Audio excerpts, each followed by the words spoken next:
Halo guys, bertemu dengan Adri Vertical Digimax. Kali ini kita berada di Ali Crescendo Mandiri.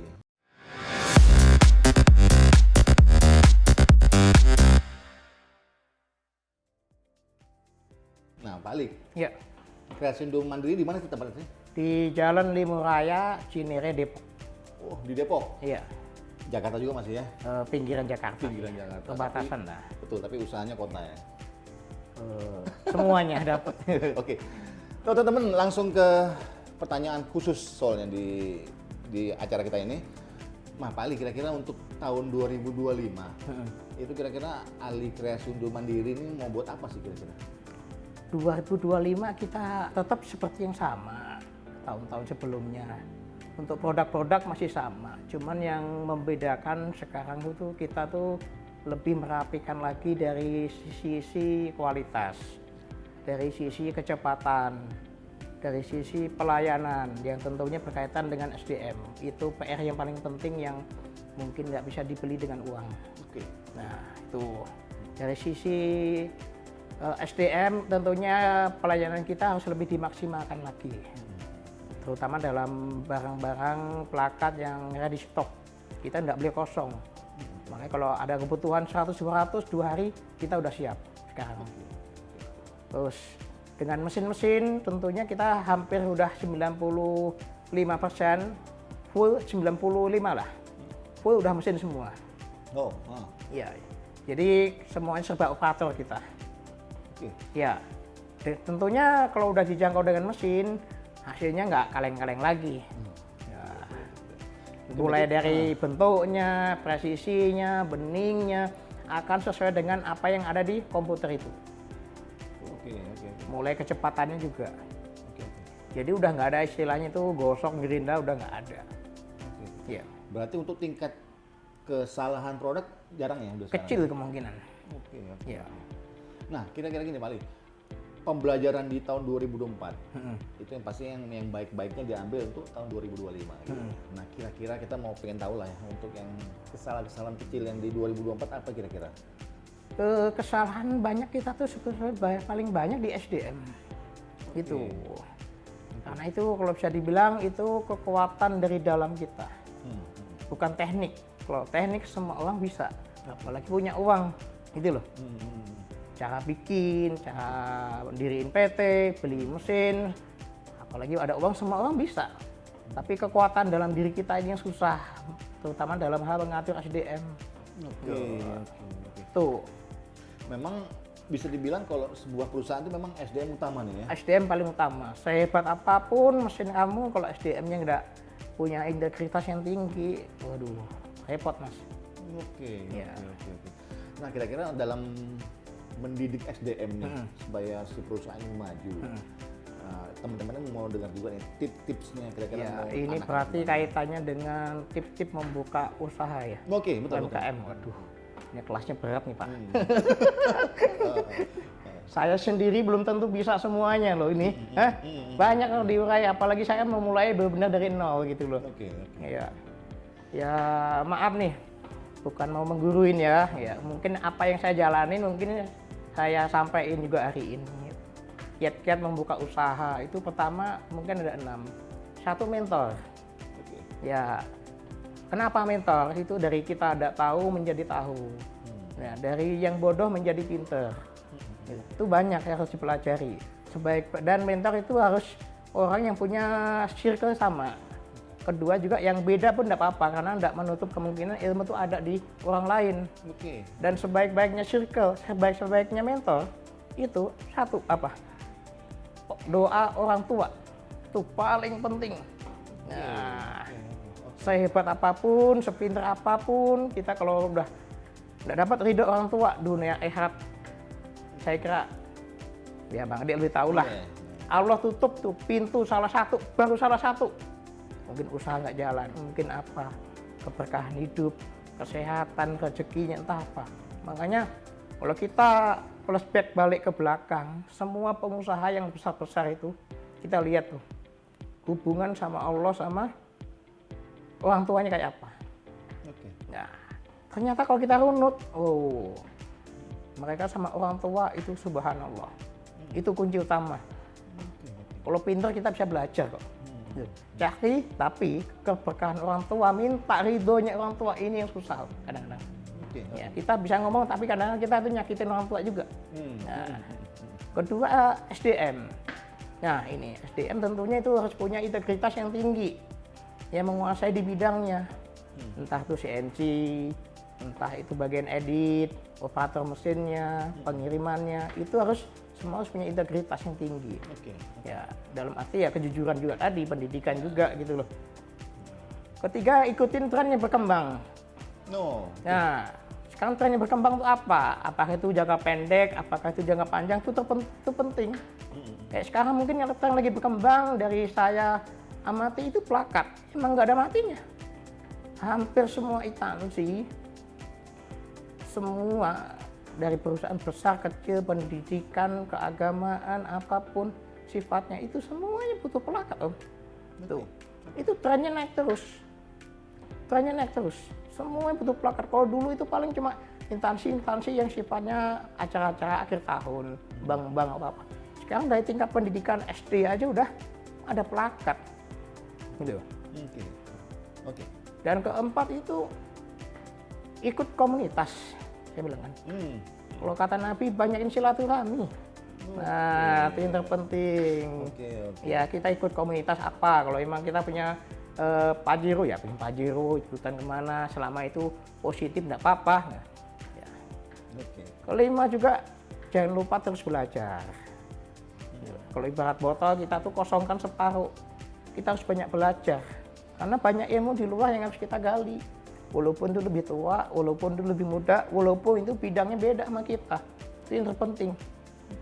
Ini baru kiat-kiatnya aja. Nah, ini baru kiat-kiatnya aja. Itu. Intinya botol jangan pernah kosong kalau kita tuh belajar. Sampai sekarang saya punya ambisi itu nggak pernah berhenti. Makanya sampai sekarang saya tuh ke karyawan. Kalau ada kalian lebih pintar dari saya akan belajar. Nah.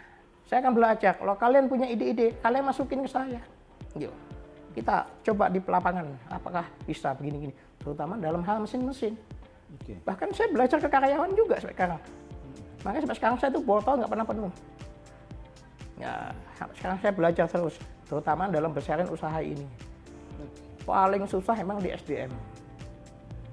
Kelima, keenam, kalau lihat tadi kan jangan lupa belajar terus. Keenam, jangan pernah sombong. Nah, ini nih titik akhir sebuah perjalanan hidup orang tuh jatuh kadang-kadang karena sombong. Gitu loh. Ya. Kalau iblis itu kan sombong dulu masih kan masuk surga. Nanti karena sombong kan, udah habis semuanya gitu loh. Itu baru kiat-kiatnya. Ya, kalau tekniknya saya kira semua orang tuh bisa. Membeli mesin, cara bikin plakat gimana, mendesainnya gimana, memasarkannya juga gimana, terus saya kira lebih mudah sekarang tuh dengan adanya teknologi pemasaran seperti Tokopedia, Google, Instagram, TikTok, belum Topet, apalagi Shopee, Blibli itu banyak saya kira kan, belum dari influencer, belum dari komunitas, banyak sebetulnya. Kita tuh udah hidup di zaman yang serba mudah sebetulnya. Cuman yang mempersulit pemikiran kita sendiri. Nah, itu baru teknik. Nah, yang paling susah kalau teknik sama orang bisa membuka, bahkan bisa beli dengan orang lain yang sistem apa itu pakai sistem lah. Pak, tolong bikin saya IG dong, tolong saya iklanin, tolong bikin Google ini. Bahkan sewa beli follower apapun itu bisa, semua itu bisa. Apalagi didukung dengan modal gitu loh. Tapi yang paling penting, yang paling susah, yang tidak ada ilmunya mungkin di kampus, itu soft skill. Kekuatan dari diri kita sendiri. Itu tadi harus sabar, pintar membaca momen. Kalau dalam dunia bisnis namanya intelijen emosional ya. Nah itu penting itu. Jadi tahu nih, kapan saya ini akan settle, kapan saya harus tutup, kapan saya ini harus bakar uang. Terus kapan ini benar usaha ini menghasilkan kapan. Jadi alurnya kita udah tahu. Ya, itu ibarat orang itu indigo. Nah, itu. Belum ngelola karyawan, harus sabar, harus bijak, harus capek, harus ini. Nah, ini prakteknya emang nggak ada di di kampus, di sekolah entrepreneur. Gitu. Kalau tekniknya semuanya banyak. Tuh. Ya itu sih cukup sih kalau itu. Oke. Dan itu pun semuanya saya belum bisa menjalankan juga. Gitu. Makanya kita harus belajar terus seiring dengan masalah-masalah yang datang ke kita. Itu sebuah pelajaran. Nah, terutama SDM itu paling penting, Mas. Ya, Pak Ali berbicara tentang bisnis dan spiritual nih. Tadi Pak Ali tuh percaya banget bahwasannya dengan kita mengabdi dengan orang tua ya, kayak misalnya menghormati, terus sayang banget dengan mereka. Gitu. Itu ngefek banget nggak sih dalam kehidupan Pak Ali gitu? Wah, itu harus bicara 100%, kita harus percaya itu. Makanya memulai usaha itu sama dengan mencari jodoh sebetulnya saya kira sih. Iya. Pertama kita lihat hubungan dengan Allah. Sholatnya gimana kalau udah dalam Islam. Kedua, hubungan sama orang tuanya gimana, itu yang terpenting. Udah. Ketiga, itu pergaulan. Udah. Kadang-kadang pengusaha temannya sedikit Om, tapi berkualitas. Ya, seperti itu. Soalnya memang selama ini saya ini berhasil karena kerja keras saya. Nggak cukup kerja keras saja, doa orang tua, kita harus jujur. Nah, loh. Oke. Berarti percaya banget tentang hal itu ya? Oh, itu wajib. Oke. Nah Om, kira-kira gini, dalam bisnis kan ada juga kayak kita berfilosofi lah ya. Itu kayak bagian dari kehidupan ya kan. Jadi perjalanannya panjang banget, ada yang pendek banget, ada yang apa gimana. Jadi setiap orang melalui ujiannya masing-masing. Gitu ya. Kira-kira Pak Ali nih pernah menjalani hal terberat apalah kira-kira, misal teman-teman yang selama ini kan orang tahu nih indahnya aja gitu ya. Iya. Perjalanan spiritual saya itu dibentuk bisa juga dari perjalanan hidup saya. Saya dari kelas 4 SD udah jadi pembantu, ikut orang gimana, jauh dari pergaulan yang harusnya ada masa-masa bermain. Kelas 6 SD saya harus ditinggal orang tua, saya masih merantau. Itu sebetulnya perjalanan hidup saya. Kalau dalam usaha, saya itu belajar dari ilmu filsafat tuh banyak sebetulnya. Dari Stoik saya belajar yang baik-baiknya aja. Terus dari Imam Ghazali saya belajar. Dari Cina, Sun saya itu apalagi itu. Teknik berperang tanpa harus berperang itu ada. Nah, jadi teknik berperang tanpa harus berperang. Nah, gitu ini. Jadi kompetitor itu bukan musuh. Tapi kita rangkul. Karena kompetitor itu secara nggak langsung akan mempromosikan produk kita, karena nggak mungkin kita jalankan sendiri.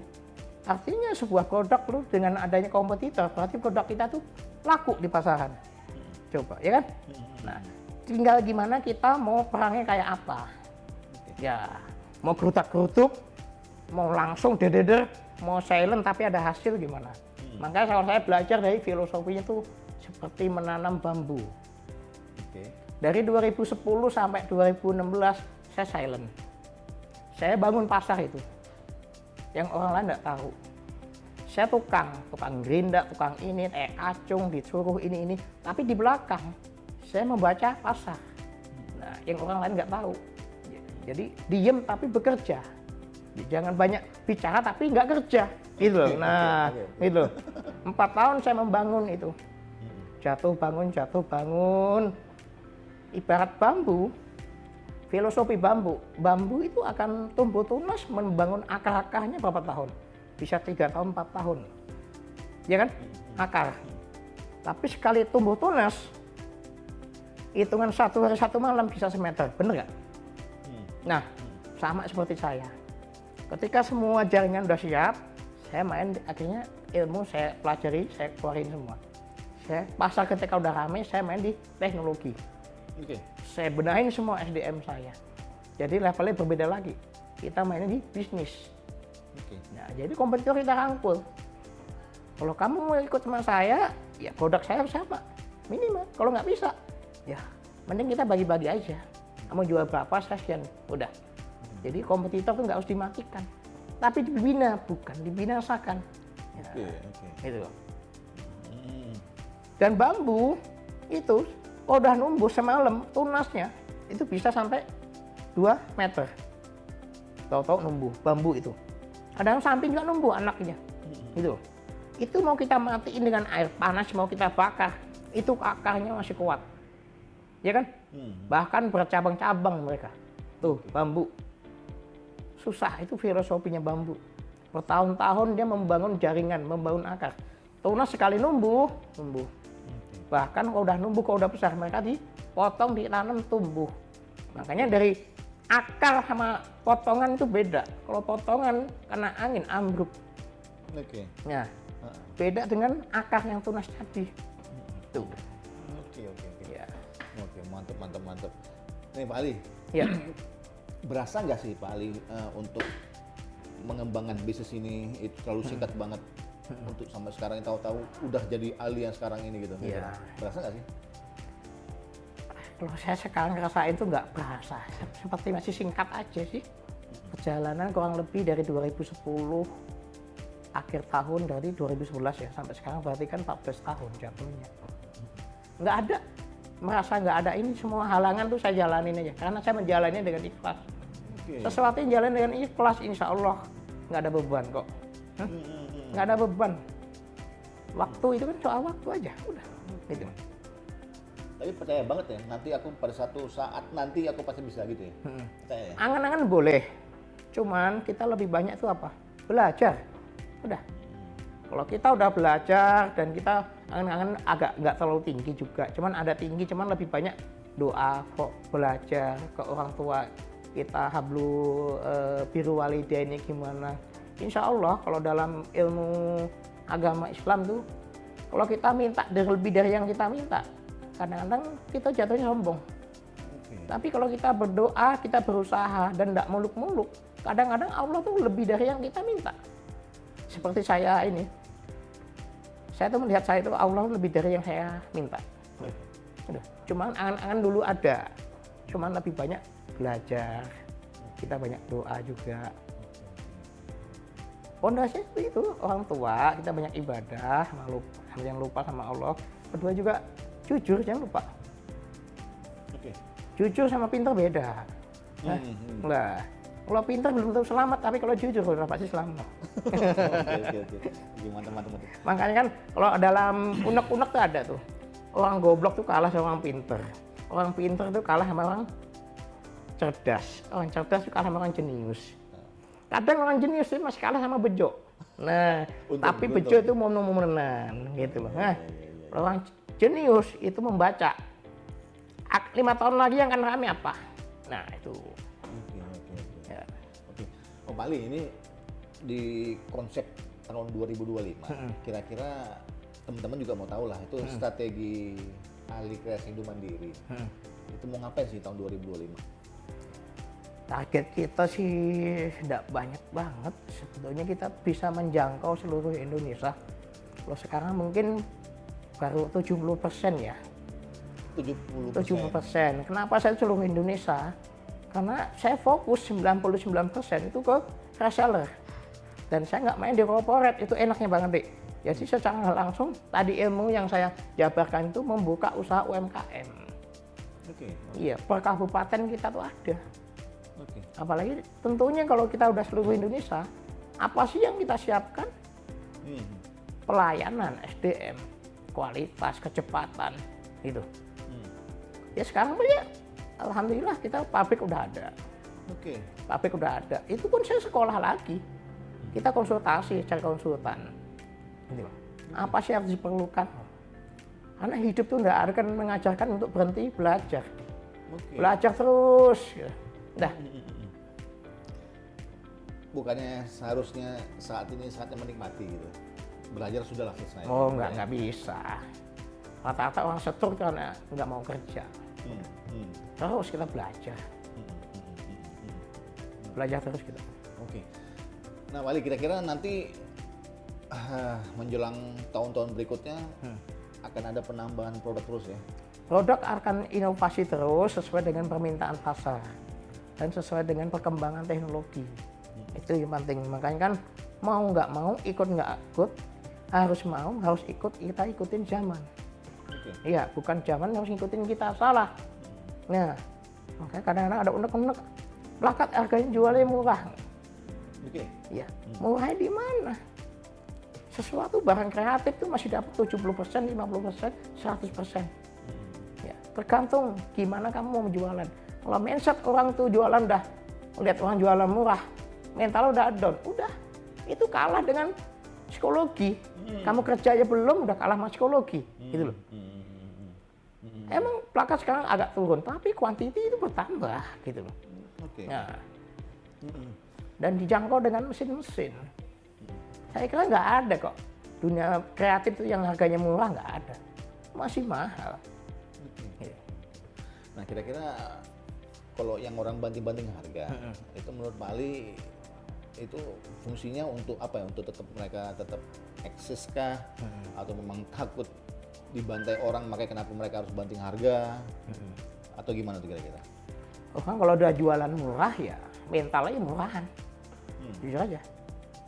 Saya dari 100% ini yang kelihatan murah bisa dihitung. Mungkin cuma 10%, sisanya mahal-mahal. Tapi kalau kita lihat Ali murah ya udah murah. Gitu loh. Mindset kita. Mau yaran kemana gitu loh. Kamu Bang Ade kalau ke Superindo, ke Alfa, ke Indomaret, apakah Bang Ade bisa membedakan mana yang murah yang mahal? Customer siapa aja, pembelinya siapa aja, produknya apa aja, dari mana aja, APP-nya berapa? Enggak sampai segitunya, gitu loh. Ya. Kalau orang udah ngomong murah ya udah, karena mentalnya, gitu loh.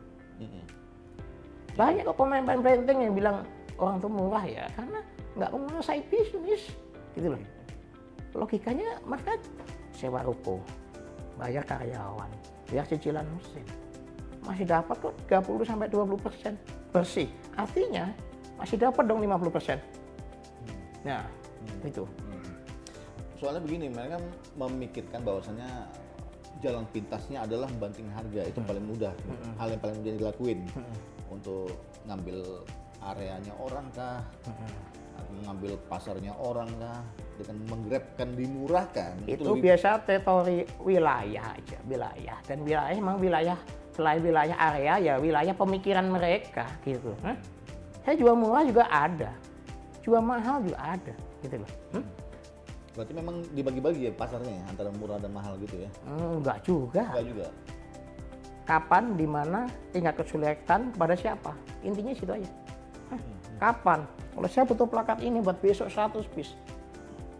Biasanya 180. Sekarang wajar kalau besok saya naikin 200.000. Wajar dong. Kenapa? Waktu adalah uang. Oke. Nah, kepada siapa?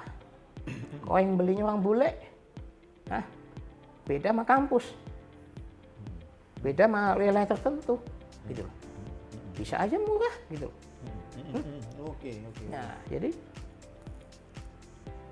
kapan, kepada siapa, tinggal kesulitan juga. Nah, seperti ini. Ini kalau bikin manual bisa. Bisa 1 jam.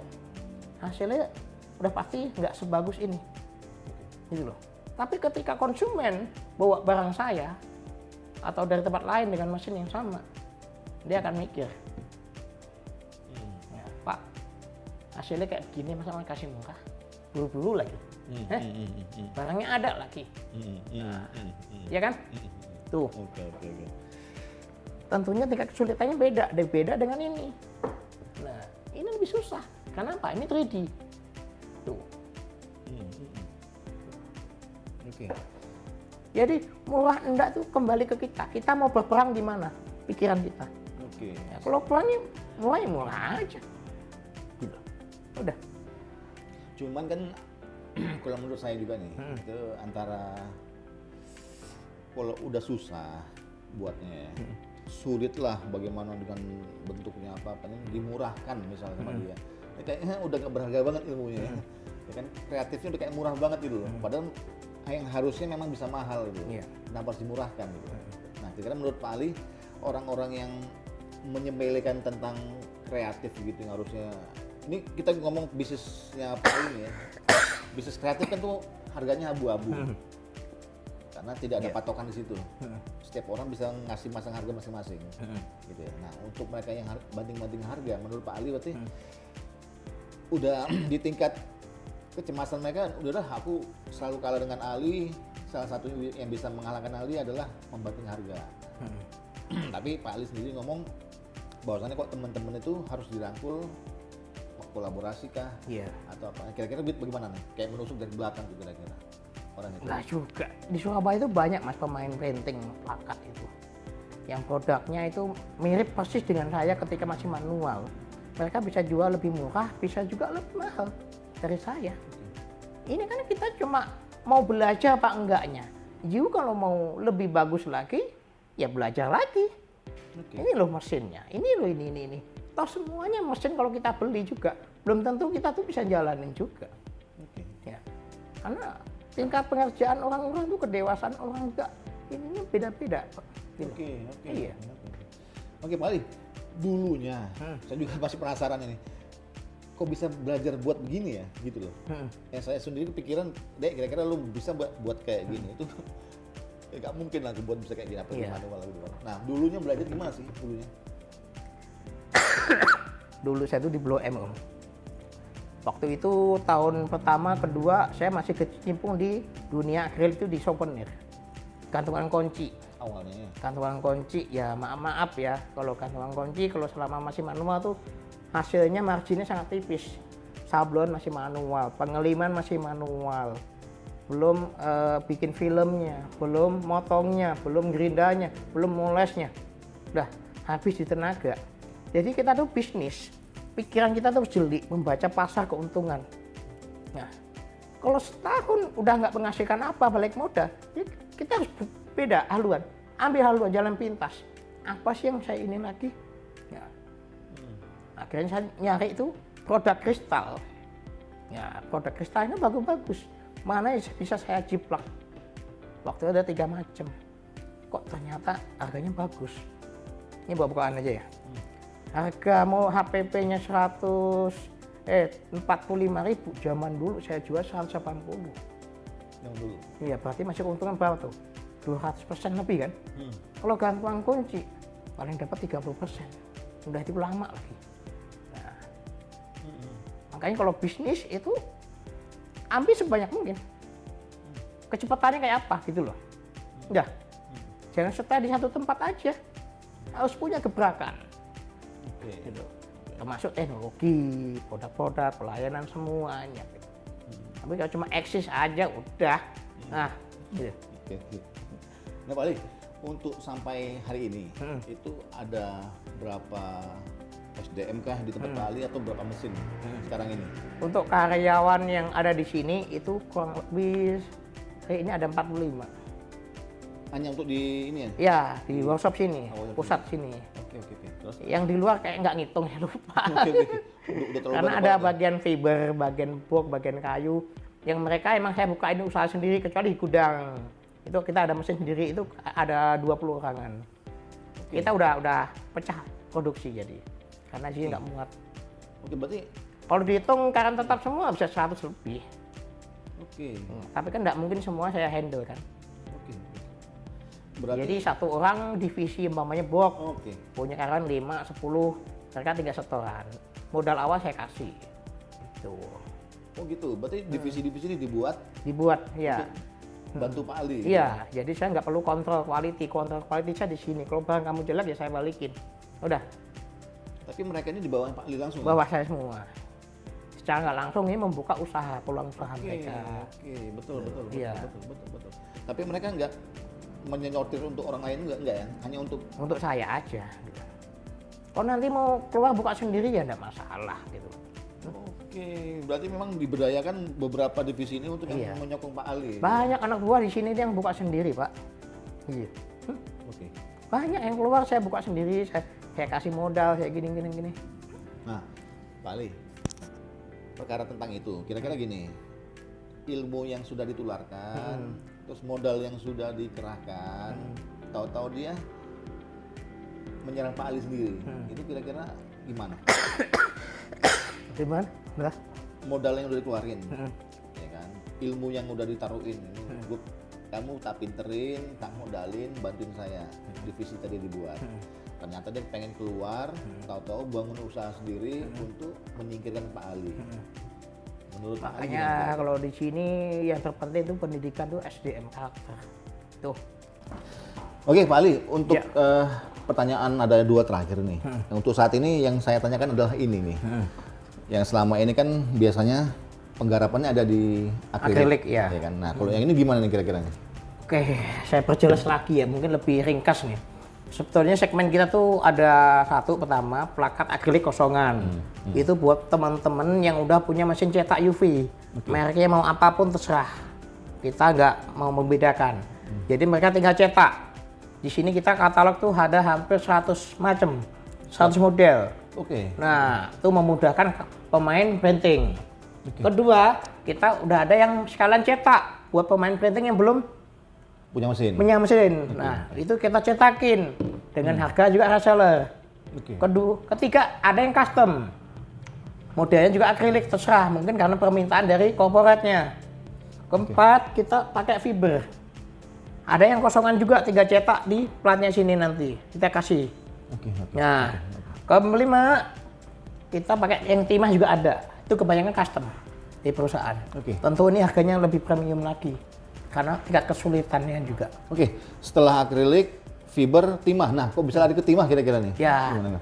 tentunya perusahaan itu menuntut semakin besar kan. Usaha itu harus target gitu. Apa sih yang ke depan harus kita kembangkan?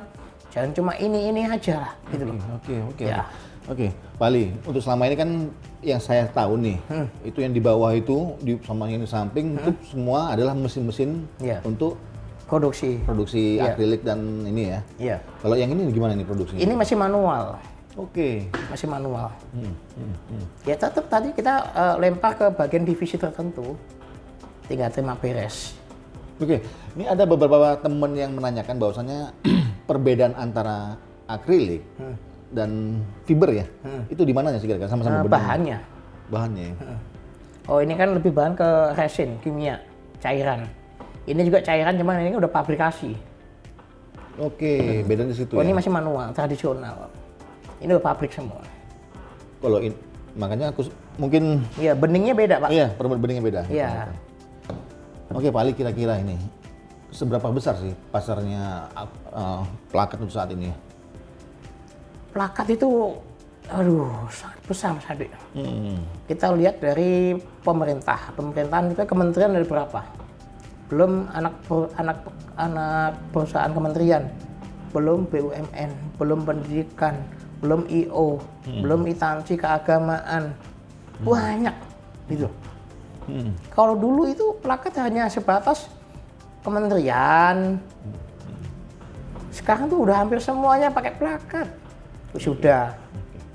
Terus apalagi akhir tahun itu penghargaan ke cabang-cabang, bank-bank itu semuanya pakai. Jadi potensinya sangat besar dan tidak mungkin semua saya kerjakan sendiri, nggak mungkin. Kita tuh nggak bisa Pak memaksakan orang walaupun kita udah tahu kita harus beli ke kita, nggak bisa. Itu harus dipegang tuh. Makanya jangan terlalu kecil hati, harga murah, udah sama Pak Ali semua, enggak. Masih luas kok dunia itu. Nggak mungkin. Saya itu sekarang punya database hampir 20.000 orang. Seluruh Indonesia. Kita bagi 1% berarti 100. Kita sehari ngurusin 50 aja udah nggak sanggup. 50 tuh umpamanya ada yang pesen 100, ada yang 500, ada yang 1000. Artinya apa?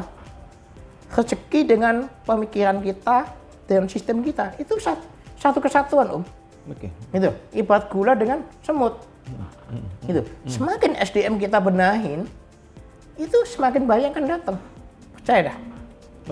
Sama seperti tadi, orang jualan murah, jadi mentalnya secara nggak langsung udah kalah dengan mental murah tadi, gitu loh.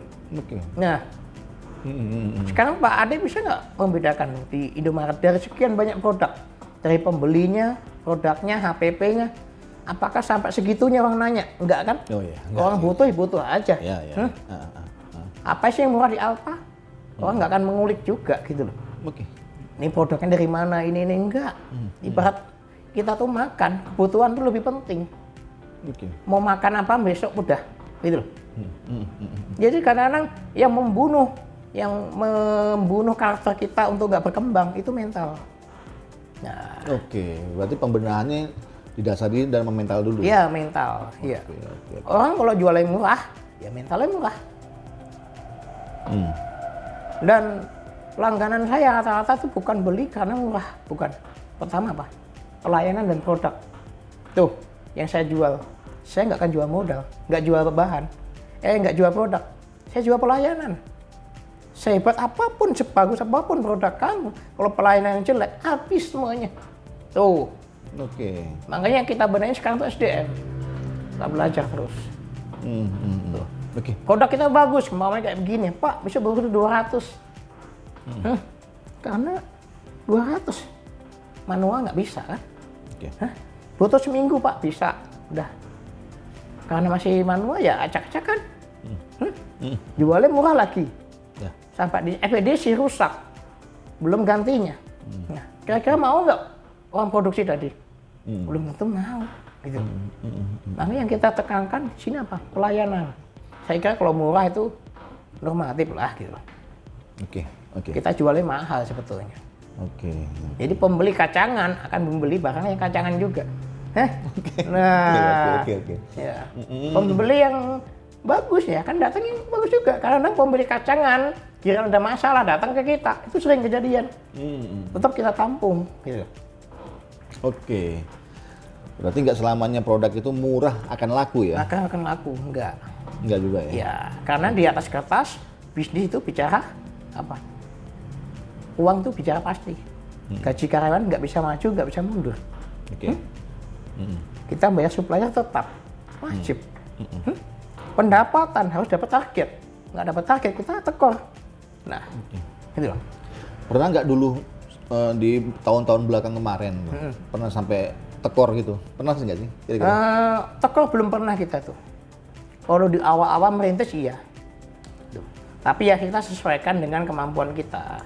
Yang kerja berapa orang. Ya cukup buat diri kita dulu. Tapi kita harus kembangkan, belajar terus. Gitu.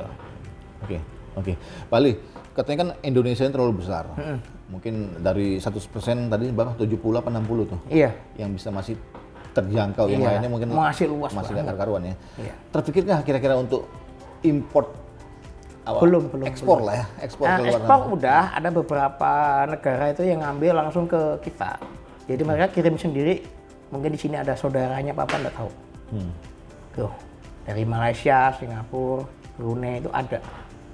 Ya. Udah ada yang ekspor berarti? Iya. Mereka ngambil kosongan. Nah, Apa di negara mereka sana nggak ada? mereka Jual kan paket negara gini. konsumsi, Om. Kita kan negara orang yang senang dengan pekerjaan tangan. Mereka tuh konsumsi. Mereka nggak mau ribet, mereka beli maunya, walaupun mahal. Oke. Oke Pak Ali, setelah ngomong tadi kan yang paling keren tadi ada 5 apa 6 tuh? 6. 6 kiat-kiat tadi ya? Iya. Tadi kan dijabarin panjang banget tuh. Kira-kira Di ringkas saya ya? teman-teman mau denger tuh yang Oh ringkasnya. ya, ini juga nggak semuanya bisa saya jalankan ya. Ya mudah-mudahan bisa lah kalau kita mau belajar terus. Kiat-kiat buat membuka usaha terutama dari nol UMKM itu pertama kita butuh seorang mentor. Kedua SDM yang punya integritas tinggi. Ya, tren yang berkembang. Keempat ikut komunitas, jaringan, bangun jaringan, silaturahmi. Itu yang penting banget tuh. Kelima jangan lupa belajar terus. Keenam jangan sombong. Udah. Tuh 6 aja nih. Oke. Bukannya dari semua yang sudah dilakuin, sombong itu udah bagian darinya. Nggak? Wah itu, kalau semuanya dapat nih sombong habis ini kita. Nah itu, ha? Iya. Iya. Kita dari kecil, dari gede ya kan. Udah gede perusahaannya besar. Memang yang Kalau dapat 10 sombongnya 1 tuh wajar. Nah. Jangan dapat 10 sombongnya 12. Nah ini kadang-kadang hancur. Oke. Karena orang sombong kadang-kadang tuh nggak sadar. Nah, iya, aku pikir sombong itu dengan datang dengan sendirinya, kan Iya. dengan perusahaannya makin besar. ya sombong boleh ada tempatnya gitu loh. Nah, Oke. ada lah. Boleh lah sombong. Iya boleh lah, ada tempatnya cuman gitu loh. Nah. Oke. Ya. Kira-kira dari Pak Ali sendiri yang merasa disombongin kira-kira untuk saat ini, karena aku pikir sekarang udah lebih maju di tahun-tahun belakang kemarin gitu. Iya. Ya kan sekarang makin meningkat. Kira-kira ada hal yang sombong yang harus dibuat nggak kira-kira? Ada kepuasan itu saya sombong. Oke. Bisa menghasilkan sebuah produk, bisa punya karyawan, bisa membantu, bisa membantu teman-teman untuk memasarkan produk itu kadang-kadang kita timbul sombong juga ada. Wah, ini Sombong tuh boleh. sombongnya positif Iya, berarti ya? harus memacu lebih baik lagi gitu. Tapi kalau ada orang sombong, udah yang benar-benar harus sombong itu harus disombongin juga. Oke. Biar mereka sadar kenapa. Makanya kalau filosofi orang sombong itu kan air di kobokan mengira air laut di samudra. Oke. Nah, batang-batang tiang pisang dikira tiang-tiangnya langit. Nah, ini orang sombong. Perlu orang kayak gini, biar sadar gitu. Nah, Filosofinya makin ngeri, makin ngeri sekarang ya. Kira-kira tadi yang tiang-tiang itu ada maksudnya pasti ya? nah iya itu. Makanya kan tiang pisang dikira tiang-tiang langit gitu loh. Nah, Tiang-tiang pisang gitu loh. Jadi diganti tiang-tiang langit. itu ilmunya 5, sombongnya 20, bisa kadang gitu. Oke. Makanya kita harus banyak belajar. Oke. Banyak mendekatkan diri kepada Tuhan, kepada Allah itu. Ya banyak sabar, banyak tawadu, banyak merendah diri. Bukan berarti rendahan enggak gitu. Oke, gitu Ya teman-teman. semua itu saya bicara itu ya sesuai dengan apa yang saya jalani lama ini. Udah. Dari yang 6 tadi dibuat. Benar-benar dari nol itu saya mulai. Oke. Gitu. Dari 6 yang tadi kiat-kiat tadi. Iya. Ngakunya kan ada yang belum dikerjakan. Iya. Gitu ya. Yang 6 ini gimana ya? Apa yang belum dikerjain? Kalau 6 udah semua sih. Udah semua ya. Cuman kan kita nggak bisa mungkin 100%. Gitu. Oke. Iya, takarannya beda-beda kita, Pak. Mungkin di teman-teman yang lain juga di 6 Saya tadi kalau mungkin beda mengurus alpha mungkin nggak bisa, ilmunya beda. Gitu loh. Oke. Udah. Oke. Sama seperti kemarin saya mau buka gudang. Itu saya butuh konsultan juga. Membangun SDM ini juga butuh konsultan sampai sekarang. Bukan dari saya pribadi. Oke. Kita panggil orang mentor itu dari luar. Tuh. Iya. Oke. Kita panggil mentor, kita bayar. Untuk membentuk ini. Karena PR paling utama itu sebuah perusahaan itu apa? SDM. Aduh. Berarti kalau memang SDM itu bagus, dipastikan perusahaan itu akan bagus juga. Iya. Gitu ya. Oke, teman-teman, kira-kira ada yang mau nanya lagi kira-kira nih? keren. Ini Pak Ali. Jadi setelah kita ngobrol dari hampir di berapa? Di 1 jaman lah ya. Itu kira-kira yang saya petik hari ini itu Pak Ali sekarang ini lebih bijaksana. Iya. Ya kan, saya pikir begitu. Saya rasain juga begitu. Ya, semakin bertambah umur kita semakin merunduk. Gitu ya. Tapi kadang-kadang kita tuh kalau belajar filosofi padi, itu bikin kita tuh malah merunduk. Kita nggak berkembang dunia, negara kita tuh. Kita harus tegak terus sampai tua itu, kalau bisa. Jangan merunduk. Ya. Oke. Karena kalau merunduk terus, kita tuh kehilangan energi gitu loh. Jadi filosofi merendah sama belajar tuh beda sebetulnya. Oke. Itu kadang-kadang yang kita kalah dengan doktrin. Rezeki udah ada yang ngatur. Nah, ini loh. Lah kerjanya belum, udah jadi alasan rezeki ada yang ngatur. Hah? Baru umur 40, makin nunduk ya nyungsep. Nah, gitu loh. Iya kan? Ini kadang-kadang kita tuh salah persepsi gitu. Oh, suruh bangun nggak mau, rezeki udah ada yang ngatur. Ini kadang-kadang salah kan? Ya. Nah, untuk pengembangan sendiri Pak Ali, di tahun 2025 udah main ke timah ya, besi lah ya. Ini udah akan lebih laku daripada akrilik atau gimana nantinya? Untuk saat ini masih akrilik kayaknya. Masih akrilik. Karena ini kalau dikerjakan dengan mesin, dengan apapun membutuhkan waktu juga. Oke. Ini kira-kira kalau pengen tahu nih, teman-teman juga pengen tahu, ini kira-kira untuk siapa sih yang ini? Biasanya laga-laga champion seperti bola, golf, Nasional? nasional, Oke, nasional. PON, apa gitu, semua. Iya. Berarti mungkin PSSI Iya. ke tempat Pak Ali juga? Enggak, biar mereka aja, kita yang kerja. Jadi kita komitmen kok, kita nggak akan main di publik gitu. Kita hanya main di komunitas. Oke. Tuh, jadi kita nggak rakus. Fokus ke satu titik aja. Oke. Yang namanya kategori rakus, bukannya semua lini memang harus dikejar gitu Iya. kan? Supaya ngembangin segmen lah apapun itu. Kira-kira yang tadi yang rakus tadi cocok nggak sih dengan bahasa rakus kalau kita mengambil semua segmen itu? Enggak juga. Kalau rakus itu kadang-kadang lebih kedepankan nafsu. Gitu. Oke. Iya, nafsu. Kita minum air segini, semua dicobain. Toh perut ada takarannya kan? Oke. Tapi kalau perut kita bagi-bagi, lain lagi. Mantap. Makanya yang penting ya kita goalnya. Ya. Harus nomor 1 hidup itu, jangan nomor 2, nomor 1 plus. Nah, ya, ini hak masing-masing. Ayo sama-sama belajar, siapa yang jadi pemenang. Nah, tapi urusan dapur lain-lain. Jangan pernah tunjukin urusan dapur. Nggak 100% kita tunjukin. Gitu. Oke. Jadi dalam perusahaan kita ada aturan main juga. Makanya saya selama ini nggak pernah upload urusan mesin juga. Gitu. Apa karena takut ditiru? Sejauh ini namanya perusahaan kita punya kode etik dan itu menjadi hak prerogatif saya. Gitu. Tapi terlebih itu kan saya juga udah ngasih ilmunya banyak. Ya. Ya. Berarti yang ada yang harus disembunyikan, ada yang harus dibuka. Iya. Gitu ya. Oke. Demi menjaga ekosistem. Gitu. Oke. Kalau dibuka banget nanti jadinya lebih kacau balau. Iya. Emang di bisnis ini ada yang selalu membuka-buka begitu orang-orang itu misalnya? Ada juga, cuma enggak itu gitu. Setetes air yang tinta setetes itu nggak mungkin merubah keadaannya air laut kok, ya kan? Masa air laut mau kamu garamin nggak mungkin, air laut mau kamu uruk nggak mungkin gitu. Kita belajar ke situ aja. Makanya mental kita tuh positif, gitu. Oke, mental positif. Iya. Bisnis positif, pemikiran positif, mental semua yang positif. Positif udah. Negatif itu membunuh diri kita sendiri seperti kayu bakar. Kalau udah kebakar, mereka akan membunuh, menghabiskan kayu bakar itu sendiri.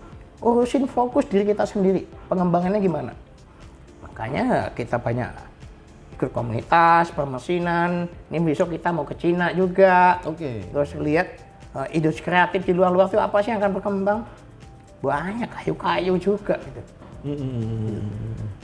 Sepertinya membatasi kita nggak berkembang tuh diri kita sendiri. Udah. Oke, Pak Ali, kira-kira ada nggak kata-kata sakti kah untuk teman-teman kira-kira? Seperti yang saya jalanin dan saya alamin juga ya selama ini ya. Usaha kita hari ini boleh kecil, tapi besok yakinlah akan menjadi besar. Pasti kalau kita mau 6 poin kita jalani. Ya. Oke. Ya. Gimana tadi? Usaha hari ini boleh kita usahanya kecil. Percayalah kalau kita komitmen, kita fokus, insya Allah hari esok akan besar. Ya. Harus punya keyakinan besar ya? Harus itu, yakin. Hidup harus yakin. Harus yakin. Iya. Sama. Kita mecahin bata itu 3. Kalau kita yakin pecah gitu. Iya. Padahal ilmu yakin itu Pak kan? Ilmu yakin ya? Iya. Antara dua Pak Ali. Kalau nggak batanya pecah, tangan kita patah. Nah, makanya ada teori dong, ada ilmunya. Oke, keren. Oke teman-teman, ini seru banget ngobrolnya. Kalau diterusin bakalan sampai 2 hari 2 malam Pak Ali. Iya. Jadi kan, kita akan buat segmen-segmen berikutnya dengan kita ngobrak-ngabrik Ali Kreasi Indo. Mereka mau buat apa ke depannya, nanti bisnis kayak apa, pengembangan kayak apa, trik-trik apa, semua lah kita akan bagiin buat teman-teman. Yang penting kalau Pak Alinya setuju gitu sih. Oke. Boleh. Setiap tahun kita kan selalu ada konten kan, berbagi edukasi ilmu apa yang berkembang. Betul. Nah, saya pun setiap tahunnya dengan Pak Ali di awal tahun selalu buat konten di mana akan menjalani tahun 2005 atau 2006, 2007 juga mengulas sedikit tahun kemarin gitu. Jadi memang Pak Ali tuh selalu berbicara yang tahun kemarin tuh kamu gini-gini, tahun ke depan akan membuat begini-begini gitu kan ya. Oke Pak Ali. Salam dulu buat teman-teman mungkin. Cukup lah. Oke teman-teman. Terima kasih ya. Ya. Vertical Digimes pokoknya dengan Ali Kreasi Indo Mandiri. Bye.